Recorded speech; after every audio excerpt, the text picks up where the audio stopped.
నాకు వచ్చిన సంతోషాన్ని మీతో పంచుకుంటున్నా. పోస్ట్ ఆఫీస్ లో నాకు ఒక పోస్ట్ వచ్చింది.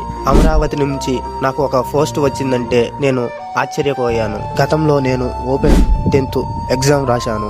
నాకు అమరావతి నుంచి పోస్ట్ ఆఫీస్ లో నాకు 10th సర్టిఫికేట్ వచ్చింది. ఈ విషయం మీకు వినడానికి కామన్ గానే ఉండొచ్చు, కానీ నాకు ఇది చాలా ముఖ్యం. నేను 6వ తరగతిలోనే ఇంట్లో సమస్యల వలన చదువు ఆపవలసి వచ్చింది. 7 సంవత్సరాల తరువాత ఓపెన్ 10th ఎగ్జామ్ రాయటానికి సిద్ధమయ్యాను. ఎంతో మంది నన్ను నీ వల్ల అవుతుందా అని ఎగతాళి చేశారు. అవి అన్ని పట్టించుకోవడం మానేసి నా కర్తవ్యాన్ని నేను నిర్వహించాను. పట్టుదలతో పట్టు వదలక ఏదైనా ప్రయత్నిస్తే ఏదైనా సాధించగలము అనే నా నమ్మకం. ఈ విషయం మీరు వినడానికి చిన్న విషయంలానే ఉండొచ్చు, కానీ నాకు ఇది నా లైఫ్ లో చాలా పెద్ద విషయం. 500 మార్కులకి 318 మార్కులు వచ్చాయి. ఫస్ట్ డివిజన్ లోనే పాస్ అయ్యాను. ఇంతేనా, ఈ మార్కులకే ఇంత వీడియో తీస్తున్నాడా అని మీకు అనిపించవచ్చు, కానీ 7 సంవత్సరాల తర్వాత ఎగ్జామ్ రాయడానికి సిద్ధమయ్యి నా రైటింగ్ చాలా చండాలంగా ఉంటుంది, కానీ అలాంటి రైటింగ్ ను కూడా ఇంప్రూవ్ చేసుకున్నాను.